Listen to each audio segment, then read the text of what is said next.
Hola a todos, hola a todas. Volvemos de nuevo a viajar a la antigua Roma. Y esta vez, como en el anterior programa, vamos a estudiar esos casos paranormales, esas historias de fantasmas que vienen recogidas gracias a los autores clásicos. No hay que irse muy lejos ni rebuscar en foros de internet de estos cuyos directores, ¿no? y otros foreros son los que se ponen un casquito de papel albal. No es necesario hacer eso. Simplemente, si recurrimos a las fuentes clásicas, pues podremos asombrarnos de la cantidad de apariciones, de fantasmas y otros seres sobrenaturales que hay en la antigua Roma. Ya vimos en el anterior programa las creencias romanas. Para complementar este programa del Grimorio Inefable, ya sabéis que el Grimorio Inefable es esa sección de lo oculto dentro de el programa de Historia del Rescate. Os recomiendo que vayáis a ver el podcast que hicimos Gonzalo y yo, entrevistando a otro Gonzalo, pero esta vez Gonzalo Fontana, catedrático de filología clásica, de hecho es profesor de latín en la Universidad de Zaragoza y autor del libro, buenísimo por cierto, y muy recomendable, Sub Luce Maligna. Así que sin más, vamos a comenzar en este viaje fantasmagórico con Plutarco. Plutarco, ese autor de mitad del siglo I después de Cristo, la segunda mitad, que pasó a la historia sobre todo por ser el escritor de Vidas Paralelas y también porque era un personaje de mucho cuidado. De hecho, tenía una importante faceta religiosa, tanto es así que se inició los misterios de Delfos, del oráculo de Delfos, consagrados al dios Apolo. A pesar de que en sus escritos Plutarco manejaba cierta, por así decirlo, escepticismo referente a todo lo sobrenatural. Este escepticismo, ya os lo expliqué, y era motivado sobre todo a que, pues un romano culto y de las clases pudientes no podía creer en estos cuentos de viejas para asustar a los niños de la plebe. Sin embargo, sus vidas paralelas están plagadas de este tipo de hechos sobrenaturales y sobre todo de apariciones de fantasmas, de genios malignos. Comenzamos así con la lectura de la vida de Cimón, en la cual aparece el fantasma de los baños. Un fantasma, un espíritu errante, surge en unos baños públicos que no tienen nada que ver con letrinas, sino más bien con un balneario. Ya sabéis que los romanos eran bastante aficionados a tomar las aguas, ¿no? Esas aguas termales. Llevaban, desde luego, en ese sentido, una vida bastante buena, porque los baños públicos tenían acceso también los ciudadanos romanos no ricos. Y bueno, pues se lo montaban bien los romanos, por así decirlo. Bien, comenzamos con esta historia. Dice así: en aquellos días, Lucio Lúculo se disponía a desplazarse con su ejército como estrategia militar. Una vez que interrumpió la marcha e indagó los acontecimientos que habían sucedido hacía poco, constató que la ciudad no tenía culpa alguna. Más bien, había sido ella misma la damnificada. Reprendió a los soldados y prosiguió su marcha. En cuanto a Damón, que devastaba las zonas rurales con latrocinios y asaltos y avanzaba hacia la ciudad, los paisanos lo convencieron con embajadores y decretos de indulgencia, de modo que, una vez hubo regresado, lo eligieron gimnasiarca. Gimnasiarca es un cargo público, ¿vale? Después, mientras se estaba ungiendo en el baño del vapor, lo asesinaron. Durante mucho tiempo se vieron fantasmas en aquel lugar y se escucharon lamentos. Así lo cuentan nuestros padres, hasta que las puertas de los baños a vapor fueron tapiadas. Todavía hoy, los que viven en las inmediaciones aseguran que por allí se vislumbran apariciones y se escuchan voces terroríficas. Bueno, no es la primera vez que en un balneario tienen lugar apariciones de este tipo. De hecho, uno de los balnearios que más fama tiene en este sentido en nuestro país, en España, es el balneario de La Ermida, el cual fue investigado en 2017 por el equipo del programa Cuarto Milenio, ya que, según los trabajadores del susodicho balneario, el cual se encuentra en el desfiladero de La Ermida, en Cantabria, es un lugar que simplemente por la belleza natural, paisajística que tiene, ya merece la pena ir. Y el balneario de La Ermida se está bastante bien, se come muy bien y es, como digo, lugar que, a pesar de que tiene supuestamente estas apariciones sobrenaturales, es envidiable. En cualquier caso, los trabajadores comunicaron al director del programa, Iker Jiménez, que se les aparecía espíritu de una mujer y de un hombre, como de otra época, y el equipo de este programa, el Cuarto Milenio, fue a investigar y a priori dijeron que sí, que su medium, Aldo Linares, había visto los espíritus de este hombre y de esta mujer, pero que parecían que eran espíritus inofensivos y él lo justificaba su presencia como una especie de impregnación, ¿no?, del lugar. Si nos adentramos también a su historia, pues bueno, pues fue un orfanato para los niños que perdieron a sus padres en el incendio de Santander, los años 40. Fue un hospital previamente durante la Guerra Civil, es decir, que es un lugar donde verdaderamente ha habido sufrimiento y dolor. Pero bueno, para la gente normal, como yo, pues es un lugar que creo que es agradable. No me dio, las veces que he estado allí, especialmente miedo o sensación de desasosiego, y es un sitio al cual pues yo recomendaría encarecidamente asistir. Bien, por lo tanto vemos cómo las presencias de estos fantasmas supuestamente pues no son algo nuevo, lleva existiendo desde la época del mismísimo Plutarco. Plutarco también comenta la aparición del, supuestamente, el fantasma de Julio César, aunque aquí ya hay división de opiniones porque hay muchos autores que mencionan que no se trataría del fantasma de Julio César, sino simplemente como de una sombra negativa, como un genio maligno del propio Bruto. Bruto, el asesino y uno de los principales conspiradores del asesinato de Julio César. Dice así: se dice que cuando los asesinos de César se encontraban en el paso de Asia a Europa, se le presentó a Bruto un gran presagio.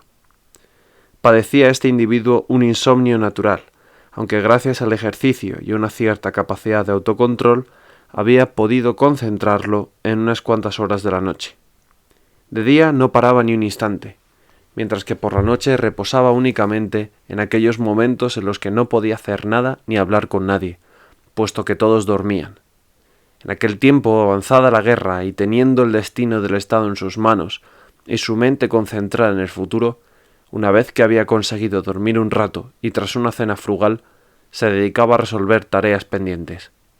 Así, pues, estaba a punto de trasladar a Asia a su ejército. La noche había llegado a su punto más álgido, pero en su tienda aún brillaba una pequeña luz de la lámpara. El silencio envolvía todo el campamento. Bruto se hallaba meditando y mascullando algo para sí mismo cuando le pareció escuchar que alguien había entrado. Entonces se giró hacia la puerta de la tienda y vio una aparición terrible y monstruosa, un ser sobrenatural y horrendo que se alzaba en silencio ante él. Bruto reunió el coraje suficiente para hablar y le preguntó: ¿Quién eres? ¿Hombre o divinidad? ¿Con qué intenciones has venido hasta nosotros? El fantasma contestó con voz ronca: Soy tu genio malo, oh Bruto, y nos volveremos a ver en Filipos. A lo que Bruto respondió: Allí nos veremos. Una vez que desapareció el espectro, llamó al servicio, pero aquel afirmó que no había oído a nadie ni había visto nada extraño. Después permaneció despierto aún algunas horas, hasta que apenas se hizo de día, y acudió a Casio para describirle la visión. Bueno, importante. ¿Por qué dice este fantasma, este espíritu malo, o esa sombra maligna de Bruto? Casi como si fuese su doble, ¿no? Pero en versión mala. ¿Por qué dice nos veremos en Filipos? Bueno, Filipos fue la batalla en la que precisamente Bruto perdió la vida. Y donde la causa, ¿no?, de estos asesinos de Julio César, que supuestamente lo habían asesinado para salvaguardar la República Romana, pues se viene al traste, y a partir de ahí se sentarán las bases de lo que luego será una nueva etapa en la historia de Roma, como es la del Imperio. Así que vemos cómo este espíritu, ¿no?, o supuesto espíritu, esa sombra maligna de Bruto, le está vaticinando su muerte y le dice que nos volveremos a ver en Filipos, el lugar en el que acabarás falleciendo. Bien, vamos a pasar a otras historias. En concreto, me gustaría, para no hacer el programa muy largo, muy pesado, y reducirlo todo lo posible, a la presencia de lo llamado o conocido como ejércitos espectrales. Desde la antigüedad, en aquellos lugares en los que ha habido una batalla importante y ha muerto mucha gente, los paisanos del lugar afirman que luego escuchan ruidos, ¿no?, de la batalla, como si ejércitos espectrales siguiesen combatiendo eternamente, como si ese lugar, por todo el dolor que ha vivido, como comentábamos antes, hubiese quedado impregnado, ¿no?, de ese sufrimiento. Y en cualquier caso, esto ocurre, como ya digo, no solo en la antigüedad, en la Primera Guerra Mundial, se manifiesta todavía a día de hoy en algunas zonas de campos de batalla donde ha habido miles y miles y miles de muertos, los que se siguen escuchando ruidos o se ven imágenes, ¿no? Ocurre también recuerdo, una zona de Grecia, que supuestamente todavía se ve al ejército griego del siglo XIX luchando contra los turcos, e incluso también, hablando de turcos, en la zona de Turquía, en la Primera Guerra Mundial, hubo fuertes combates, ¿no? Pues hay algunos lugareños que bueno, pues que o bien por su gestión, o bien por superstición, o porque pudiese haber una realidad más allá que desconocemos, afirman que ven a los soldados combatiendo, escuchas los gritos de los heridos. Esto me recuerda en cierto sentido a Belchite, en España, ese pueblecito que quedó totalmente arrasado como consecuencia de la Guerra Civil Española, un pueblo en el que cambió de mano tanto del bando nacional como el bando republicano en múltiples ocasiones, y donde hubo muchísimo sufrimiento tanto de población civil, que allí murieron, como de soldados que fueron de uno y otro bando masacrados por el sinsentido que es la guerra, y más una guerra entre hermanos como fue la Guerra Civil. De hecho, equipos de investigación paranormal han ido a Belchite, se encuentra en Aragón, Belchite, y han grabado psicofonías y demás, donde supuestamente se escuchan los niños, un coro de niños cantando, porque estaban refugiados en la iglesia de pueblo y cuando inició un bombardeo, pues murieron, ¿no?, bajo el fuego de las bombas. Y también supuestamente, según algunos historiadores, el ruido que se escucha de fondo es el sonido de los motores de los bombardeos italianos. En fin, la información está ahí, podéis investigar. Y lo que nos concierne ahora es ver cómo los antiguos transmitían supuestamente lo mismo que a día de hoy algunas personas que viven en zonas donde ha habido grandes batallas de la historia de la humanidad, también nos transmiten que ocurre, ¿no? Bien, esta vez el autor es Pausanias, el cual fue un viajero y un historiador griego del siglo II después de Cristo, que se dedicó pues a recorrer, ¿no?, Grecia y a escribir sobre las costumbres, los usos, la historia de las partes de Grecia donde él estuvo viajando.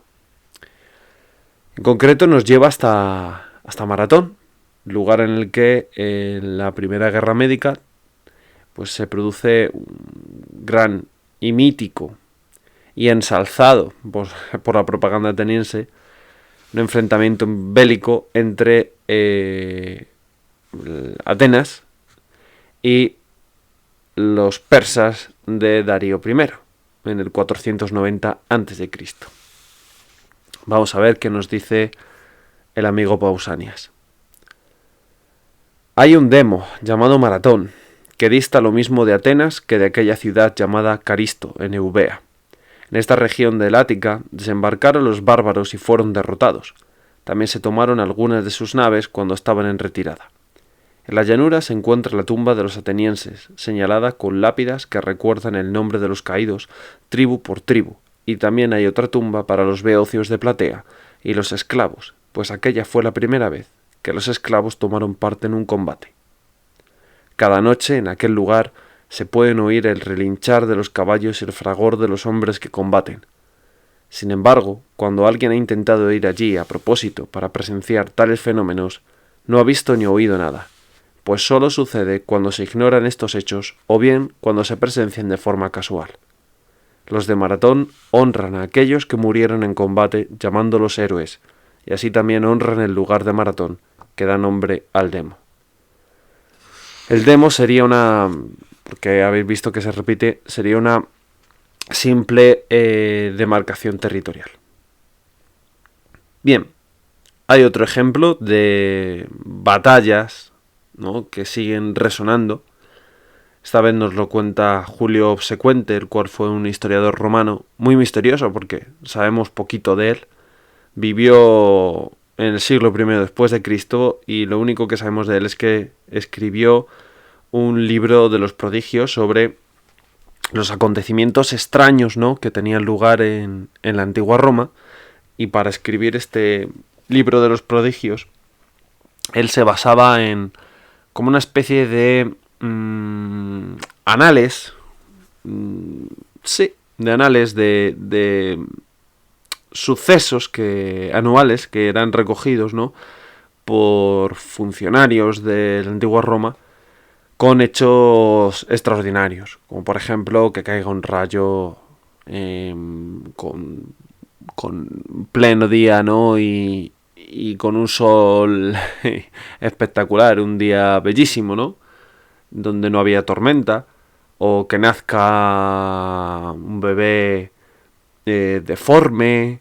o que haya supuestamente alguna estatua que llore sangre, ¿no? Pues todos esos hechos que para los supersticiosos romanos pues portaban mala fortuna, eran recogidos, ¿no?, en estos anales. Bien, pues dice Julio Obsecuente: en tiempos de Sila, entre Capua y Volturno, se oyó un terrible estruendo de enseñas y de armas entre gritos estremecedores.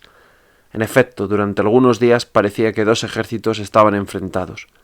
Cuando algunos quisieron examinar más de cerca aquel acontecimiento fuera de lo común, vieron pisadas de caballos y de hombres, así como hierba aplastada y tierra removida, lo que les pareció el anuncio de un grave y fatídico conflicto armado.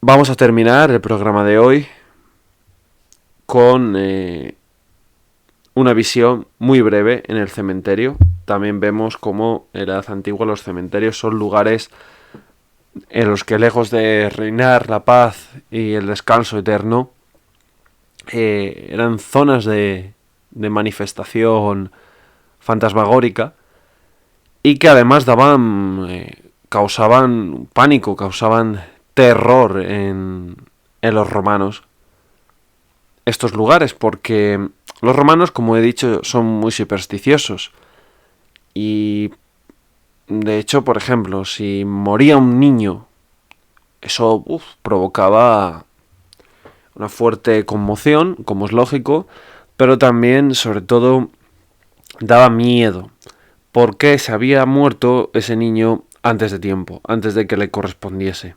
Por lo tanto, su alma había que llevar a cabo una serie de rituales para que su alma pudiese descansar en paz.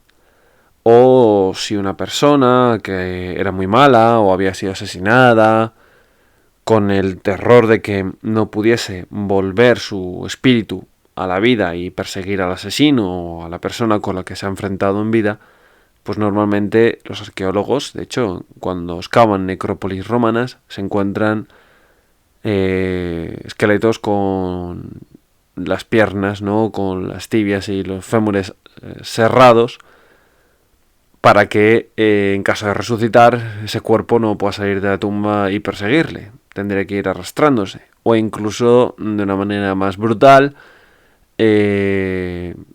hay esqueletos en los cuales se ha clavado un gran clavo en el cráneo, anclándole, ¿no?, al suelo, con el objetivo de que, bueno, pues principalmente con el objetivo de que no pueda salir de su tumba. Estas prácticas sobre todo se llevan a cabo cuando empieza a sustituirse la incineración por la inhumación, ¿no?, por el enterramiento. Bueno, pues dice así, esto también es de Julio Obsecuente y de su libro de los prodigios. En Fesule se vio a una multitud congregada, con túnicas lúgubres y rostros pálidos, que luego deambulaban entre los sepulcros. En tiempos de los Escipiones, los príncipes de Hispania, que se habían rebelado, fueron enviados al suplicio una vez que cayeron las ciudades. Por lo tanto, en teoría, lo que está describiendo Julio Obsecuente sería una aparición, ¿no?, de hispanos que se rebelaron, ¿no?, contra el poder de Roma, y serían los espíritus de estos los que surgen, ¿no?, de la ultratumba. Bueno, espero que os haya resultado interesante, os haya resultado curioso estas historias, ¿no?, fantasmagóricas. Una vez más, daros las gracias por vuestro apoyo. Os pido, por favor, que compartáis el programa con vuestros familiares, vuestros amigos y con todas aquellas personas que penséis que les va a ser de su agrado. Y que, bueno, que os suscribáis, que cuanto más seamos mejor, y que dejéis, por favor, un like. Para más historias, comentadme, por favor, e iré subiendo.